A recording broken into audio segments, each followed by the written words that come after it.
Հայ առաքելական եկեղեցին նախապատրաստվում է Սուրբ Հարության տոնին։ Տոնին նախորդում է ավագ շաբաթը։ Շաբաթվա յուրաքանչյուր օր իր խորհուրդն ունի։ Այս ընթացքում հիշատակվում է Քրիստոսի երկրային կյանքի վերջին իրադարձությունները։ Ինչպես մեծ պահքի 40 օրվա, այնպես էլ ավագ շաբաթվա ընթացքն ամբողջությամբ կոչված է քրիստոնյաների միտքը, հոգին ու սիրտը պատրաստել Քրիստոսի հարության խորհրդին արժանի լինելուն, ասում է Տեր Եսայի քահանա Արթենյանը։ Հոգևորական ավագ շաբաթվա պատգամն է փոխանցում, հիշեցնում, այն նաև չարչարանած շաբաթ է կոչվում։ 10 կույսերի առակն է ընթերցվում ավագ երեքշաբթի, որը մեզ պատգամում է, որ մենք միշտ պետք է պատրաստ լինենք հավատքի մեր գործերով, առաքինության մեր պտուղներով, միշտ պատրաստ պիտի լինենք Տիրոջը դիմավորելու։ Ավագ չորեքշաբթին մենք հիշատակում ենք Քրիստոսի մատնությունը, երբ որ Հուդան Հիսուսին 30 արծաթով մատնեց, եւ նաև անդրադարձ ենք ունենում այս խորհրդին, հատկապես այն շեշտադրությամբ, որ յուրաքանչյուրս էլ կարող է մեր կյանքի ընթացքում տկարանանք, թուլանանք։ Այս պատկերը նաև մեզ հորդորում է ավելի ուշադիր լինելու, ավելի զգոն լինելու, որ մենք էլ այդ հուսահատության գիրկը չընկնենք։ Ավագ հինգշաբթին Հիսուս Քրիստոսի վերջին ընթրիքի հիշատակության օրն է։ Ըստ Ավետարանի այդ օրը հաստատվել է Սուրբ Հաղորդության խորհուրդը։ Առավոտյան եկեղեցիներում մատուցվում է Սուրբ Պատարագ։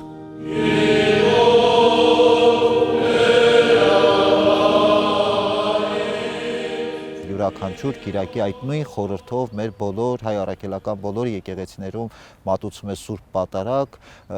եւ Քրիստոս իր այս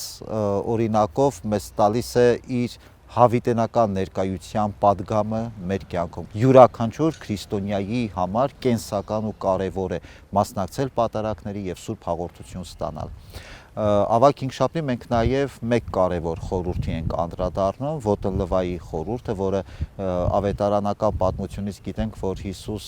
վերջին ընթրիքի ժամանակ նաև լվաց իր առաքյալների ոտքերը ի նշան խոնարհության։ Տիրոջ այս օրինակով քահանան եկեղեցու խորանին ծնկաչոք լվանում է 12 մանուկների կամ եկեղեցու սպասավորների ոտքերը եւ օծում օրհնված յուղով, նշում է քահանան։ Հիսուս ասելով, որ մենք ես լինելով ձեր Տերը եւ վարդապետը, բայց ես խոնարհվում եւ լվանում եմ ձեր ոտքերը, նույնը դուք պիտի անեք մեկը մյուսի նկատմամբ, այսինքն մեկ միմյանց ծառայելու, միմյանց հոգ տանելու, միմյանց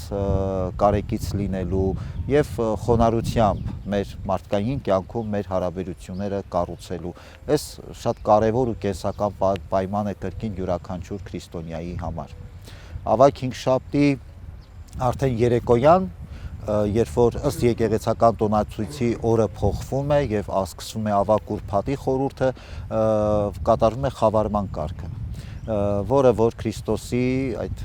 չարչարանքների խաչելության խորհուրդն է։ Մատնում չարչարանք, խաչելություն քահանայի խոսքով այս հիշատակումները հավատավոր ժողովրդին խորհելու, ինչպես նաև այս պատմությունների մեջ իրենց տեսնելու խորհուրդն են ներառում։ Որքանով մենք Հիսուսի հետ ենք, որքանով մենք Քրիստոսի հետևից գնում ենք մինչև վերջ, թե արդյոք մենք ճանապարհի կեսից հետ ենք դառնում եւ ինչպես որ Գեսեմանի այգում այդ գիշեր բոլոր առաքյալները Հիսուսին կարծես թե մենակ թողեցին, արդյոք մենք էլ մեր կյանքի ընթացքում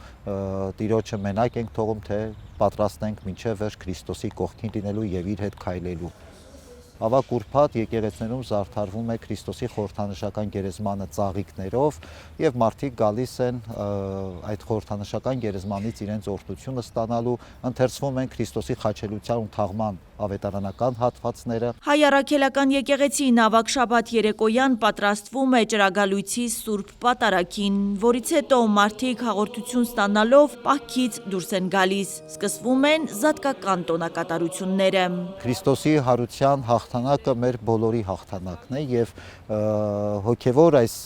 հաղթանակը ոչ միայն մեզ տալիս է հնարավորություն